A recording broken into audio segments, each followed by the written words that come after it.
Alas 6 ng gabi, kakauwi mo lang sa bahay matapos ang isang nakakapagod na araw. Binuksan mo ang cabinet at doon, nakita mo ang garapon na kulay kayumanggi na may pulang at puting etiketa. Kinuha mo ang pinakamalaking kutsara na makita mo at isinawsaw mo ito sa loob. Ang garapon na yon, Nutella yon. 1,000,000 ang nabebenta araw-araw sa buong mundo, kabilang nasa Pransya, ang bansang nangunguna sa pagkonsumo nito. Higit sa 365,000 at 100 tonelada ang nakokonsumo bawat taon sa buong mundo. Isa sa mga pinakakilalang produktong pagkain sa planeta kasama ang Coca-Cola. At gayunpaman, malamang na hindi mo pa rin kilala ang mga taong nasa likod ng isang grupong nasa lahat ng dako, ngunit hindi kailanman ipinapakita ang kanilang mukha. Ang imperyong ito ay Ferrero, at pagmamay-ari ito ng isang napakalihim na pamilyang Italyano. Sila rin ang nagmamay-ari ng Kinder, Ferrero Rocher, Tic Tac at Kinder Bueno. Isang grupo na naroroon sa mahigit 170 bansa at kumikita ng higit sa 18 bilyong euro kada taon. Gayunpaman, sa kabila ng kapangyarihang ito, nananatiling isa sa pinakalihim na pamilya sa Europa, ang pamilya Ferrero, na may tinatayang yaman na higit sa 43 bilyong dolyar. Pero paano nga ba? Paano naging isa sa pinakanakaka-addict, pinakakontrobersyal at pinakakumikitang produkto sa kasaysayan ang isang palaman na naimbento noong 1946 sa gitna ng kakulangan ng kakao pagkatapos ng digmaan? Paano nagawang pagkakitaan ng pamilyang ito ang mga alaala mo noong bata ka habang nananatili silang nasa likod ng tabing? Mainit na pagbati, entrepreneur mindset. Sana ay maayos ang inyong kalagayan. Ngayon, susuong tayo sa isa sa mga pinakakapana-panabik at pinakasekretong kwento ng marketing sa pagkain. Tungkol ito sa simpleng garapon ng palaman na naging pandaigdigang phenomenon. Ngunit isa rin itong perpektong halimbawa kung paano kayang kontrolin ng isang kumpanya ang ating emosyon, mga gawain, at maging ang ating biyolohiya. Gaya ng dati, magtatapos tayo sa mga negosyo-aral na dapat tandaan at agad gawin. Pero sinasabi ko na sa inyo, pagkatapos ng video na ito, hinding-hindi nyo natitingnan ang inyong garapon ng Nutella sa parehong paraan. Kung nagustuhan ninyo ang video, pindutin ang like at i-activate ang notifications para hindi ma-miss ang susunod na episode. Patapos na ang taon. Sa dulo ng video, ibabahagi ko ang pinakamahalagang aral na natutunan ko sa 6 na taon sa YouTube. At paano? Maaari nyo rin itong i-apply sa 2026. Tara na!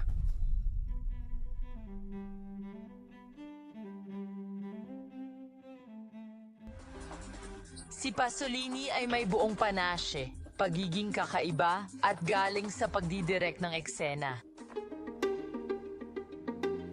Noong 1943, ang Italia ay bagsak. May pambobomba, rasyon, black market at ang kakao ay halos wala na. Bumagsak ng mahigit 70% ang mga importasyon. Ang kakaunting natira ay sobrang mahal na. Sa Alba, Piemonte, patuloy na pinapatakbo ni Pietro Ferrero ang panaderya para hindi magsara ang tindahan. Ginagawa niya ang ginagawa ng lahat noong panahong iyon. Nagkukusa siya, ginagamit niya kung ano ang meron siya. May natitirang asukal, kaunting gatas, isang dakok ng kakao at higit sa lahat, mga hazelnut, tonelada-toneladang hazelnut. Sagana ang rehiyon dito at 6 hanggang 10 beses na mas mura ito kaysa sa kakao. Hinalo niya lahat ng iyon, pinainit at nakakuha ng makapal at mabangong paste. Ibinabalot niya ito sa papel na pang-bake at ibinebenta bilang solidong blok na hinihiwa gamit ang kutsilyo. Tinawag niya itong pasta gianduja.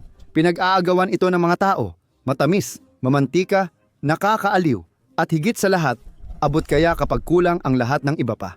Ang hindi pa alam ng kahit sino, at pati na rin ni Pietro mismo, ay nakalikha siya ng isang sandata ng matinding pangaakit.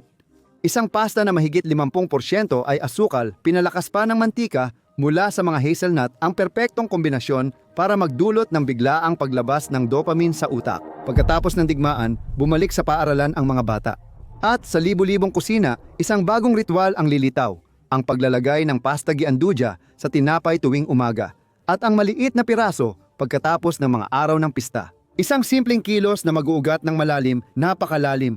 Ang tatawagin nating sandali ng Nutella ay dito talaga ipinanganak, ang hindi matitinag na ugnayan ng matamis na lasa at masayang alaala. Pero sa puntong ito, isa pa lang itong maliit na lokal na negosyo. Walang nakakaalam na ang reseta para sa kanilang kaligtasan ay magiging isa sa pinakanakaka-addict na produkto sa mundo balang araw.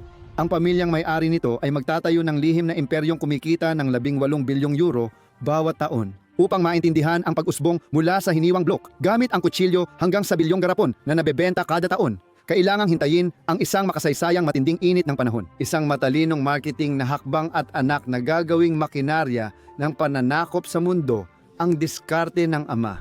Nagbalik na ang kapayapaan. Nagugutom ang Europa sa tamis at ang masa ni Pietro ay sa wakas magbabago ng anyo, magbabago ng pangalan at magsisimulang sakupin ang buong mundo.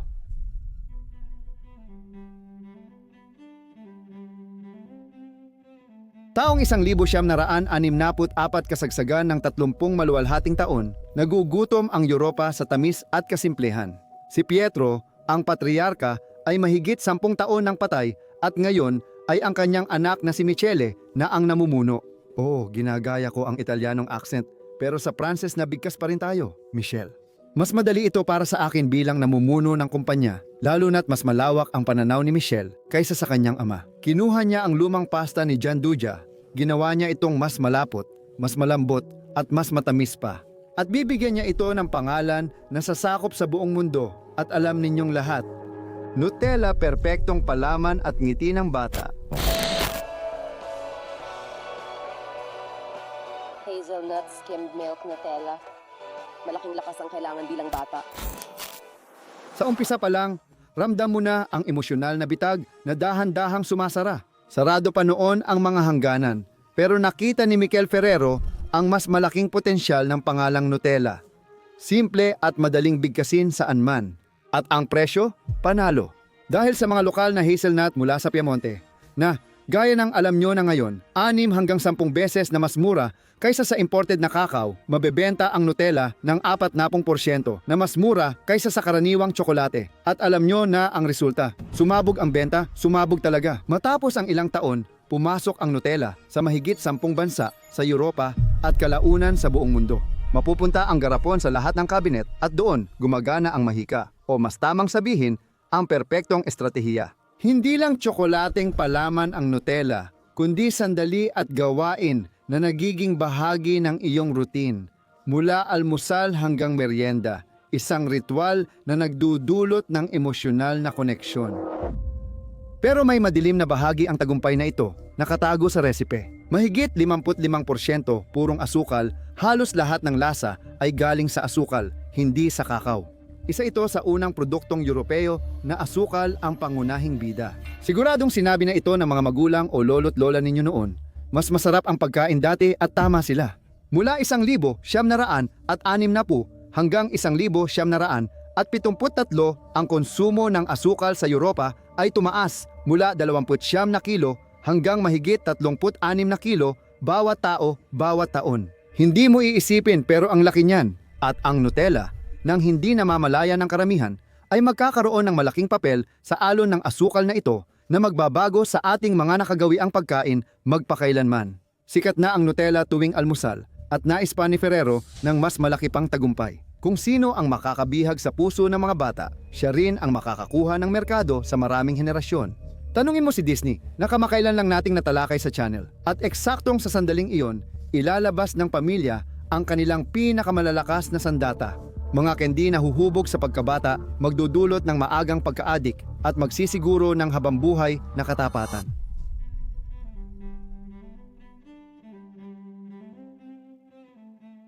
Sa pagtatapos ng dekada 60, napansin ni Ferrero na dapat maging bahagi rin ng pagkabata ang kanilang mga produkto, hindi lang ng mga pamilya. Noong 1968, inilunsad ng tatak ang mga unang produkto ng Kinder. Simple ang ideya pero revolusyonaryo. Tsokolate para sa mga bata, mas banayad, matamis, at may pamilyar na tekstura. Mabilis ang tagumpay nito. Pagkatapos ng isang taon, noong 1969, pinalawak ni Ferrero ang presensya nila gamit ang Tic-Tac. Alam nyo ba yung makukulay na maliit na candy sa supermarket counter, katabi ng Ricola? Ang Tic-Tac ay nabebenta ng mahigit 30 milyong kahon bawat taon sa Pransya. Ang maliit na laki at matamis na mentol na lasa ay kinagiliwan ng milyon-milyong mamimili. Noong 1974, ipinanganak ang Kinder Surprise, isang simpleng tsokolate na may napakatalinong ideya. Sumikat ang produkto dahil sa nakatagong laruan sa loob. Sa unang taon pa lang sa Italia, mahigit 10 milyong itlog ang nabenta at kalaunan daan-daang milyon na sa buong mundo. Hindi na lang ito tsokolate, isa na itong ritual, gantimpala o isang emosyon. Isang buong henerasyon ang lalaki kasama ang kinder, kabilang na ang henerasyon ko. Pero si Ferrero, na matagal na nating kilala, ay hindi titigil dahil lalo siyang ginaganahan habang kumakain. Noong 1982, inilunsad niya ang Ferrero Rocher, gintong bola na premium, pero abot kaya, bagay sa pista, regalo, at display sa tindahan. Sa ilang taon, naging international na simbolo ang Rocher. Mahigit 3.6 bilyong piraso ang ginagawa kada taon. Noong dekada 90, ang tatak ay nasa 100+ bansa at bahagi ng buhay ng mga pamilya, merienda, kaarawan, handaan. Dahan-dahan at tahimik, hindi na lang basta nagbebenta si Ferrero, hinuhubog niya ang mga nakasanayan. Nililikha niya ang tinatawag ng mga psychologists na emosyonal na pagkakabit. Ang batang lumaki kasama ang kinder ay kadalasang nagiging tapat na adulto kay Ferrero, isang henyo. Isang hindi nakikitang estratehiya na napakalakas at tahimik na naghahanda sa paglikha ng isang imperyo. Habang pumapasok ang Ferrero sa pagkabata at tahanan sa buong mundo, may isa pang kwentong nabubuo sa anino. Sa likod ng matatamis na ito ay may kumpanyang mas gusto ang katahimikan kaysa ingay. At sa ganitong konteksto isisilang ang isa sa pinakamisteryosong imperyo ng ika-20 siglo.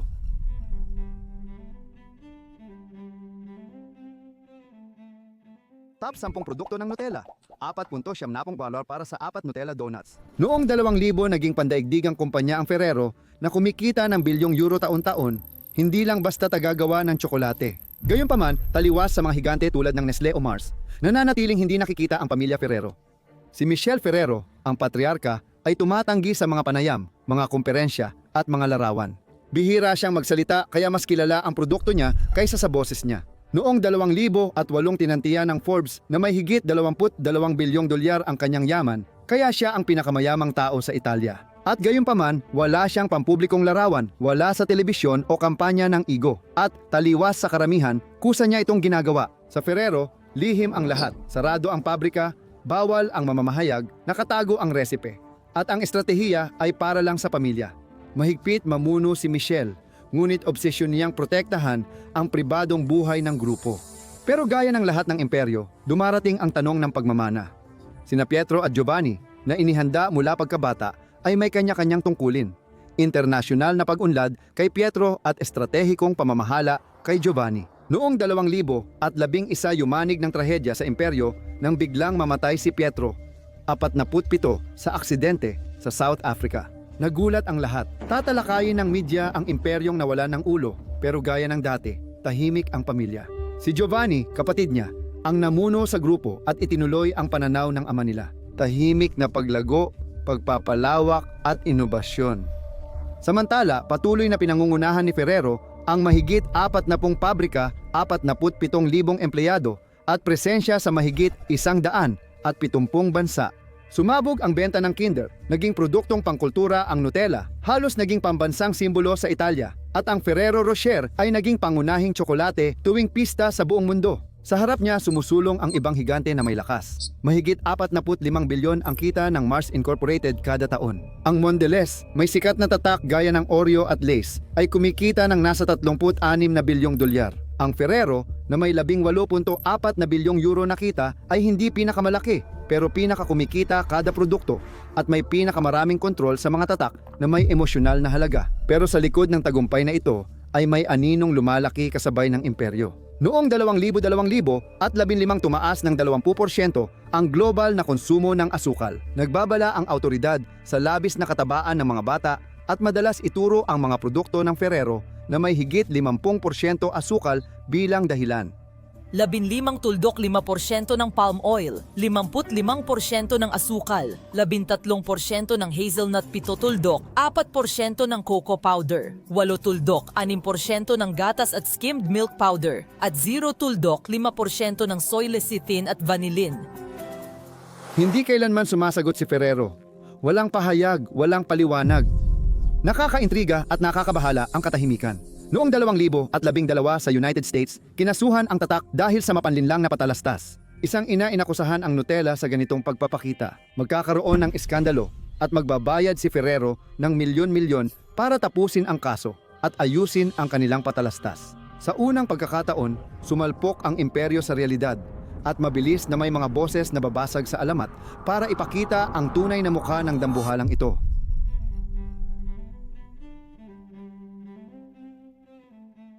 Noong 2018 mula sa pagiging tahimik na higante, naging mananakop si Ferrero sa pagbili ng bahagi ng Nestlé United States of America sa 2.8 bilyon. Nakuha ng kumpanya ang 20 dagdag, makasaysayang tatak at naging dominante sa Amerika.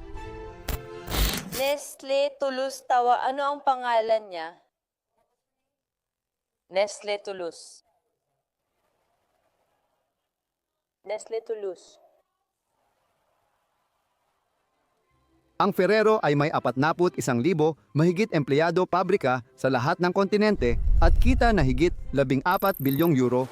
Naabot ng Nutella ang tuktok nito na mahigit 365,000 at 100 tonelada ang nagagawa kada taon at 1 milyong garapon ang nabebenta araw-araw. Sa larangan ng mga palaman, walang kapantay ang pamamayani ng Ferrero. Walang kalaban na lumampas sa 15% market share sa loob ng 30 taon. Habang lumalaki ang imperyo, nag-iiba rin ang pananaw ng tao. Pinaalala ng mga siyentipiko na ang recipe ni Pietro na ginawa dahil sa kakulangan ay may mapaminsalang halo ng asukal at taba. Ang kombinasyong ito ay direktang magpapagana sa reward circuit ng utak. Ang asukal ay nagpapalabas ng dopamine at ang taba ay nagbibigay ng pakiramdam ng sensual na kasiyahan. Magkasama, bumubuo ito ng hyper-appetizing na pagkain, hindi mapigilan at nakaka-addict. Ito ang dahilan kung bakit ang paglalagay ng palaman ay nagiging araw-araw na ritual, isang Nutella moment. Ngayon, hindi na lang produkto ito, kundi kultural na sanggunian na rin. Gayunpaman, umiinit ang debate. Ang asukal ay nagiging isang usaping pampolitika. May mga panukalang buwis na pinag-iisipan. Nag-aalala ang mga nutrisyonista at magulang sa dami ng ultra-prosesadong pagkain sa dieta ng mga bata dahil sa behavioral na pagkalulong. Pero hindi lang iyon. May mas malaking banta pa na bumabalot sa grupo, ang palm oil. Noong 2010, binanggit ng mga non-governmental organization ang papel ng isyung ito sa deforestation sa Indonesia at Malaysia. Nag-viral ang mga larawan ng nanganganib na orangutan at nilalagas na mga gubat. Ang Nutella ay naging sentro ng global na debate. Maaari pa ba nating mahalin ang iconic na produktong ito nang hindi iniisip ang epekto nito sa kalikasan? Teka, naaalala ko si Chine, ang brand ng ultra-fast fashion na maraming kontrobersya, pero patuloy pa ring nakaka-break ng mga record. Napag-usapan ko ito sa isang video. I-click ang link sa description para mapanood ang mini dokumentaryo. Noong 2022, nagkaroon ng recall ang brand dahil sa salmonella sa ilang pabrika ng Kinder, kaya milyon-milyong produkto ang tinanggal sa mga tindahan. Unang beses na hayagang yumanig ang imperyo. Sa kabila ng kontrobersya, nanatiling tapat si Ferrero sa prinsipyo niya. Ganap na katahimikan, walang mga panayam o paliwanag ni kahit pakikipagharap sa media, produkto lang, paulit-ulit na patuloy pa ring nabebenta. Ang estratehiyang ito ng lubos na pagiging tahimik ang dahilan kung bakit si Ferrero ay isa sa mga pinakamisteryoso at pinakamakapangyarihang imperyo sa industriya ng pagkain. Narito ang dalawang mahahalagang aral sa negosyo mula sa kwentong ito. Ferrero.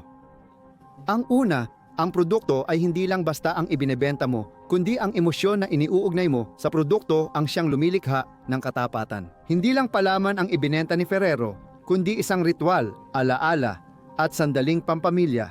Ang pangalawa, kung sino ang nakakamit ng pagkabata, siya ang humahawak ng merkado. Sa loob ng 50 taon, ang mga batang lumaki sa kinder ay nagiging matatanda na patuloy bibili at ipapasa ang tradisyon.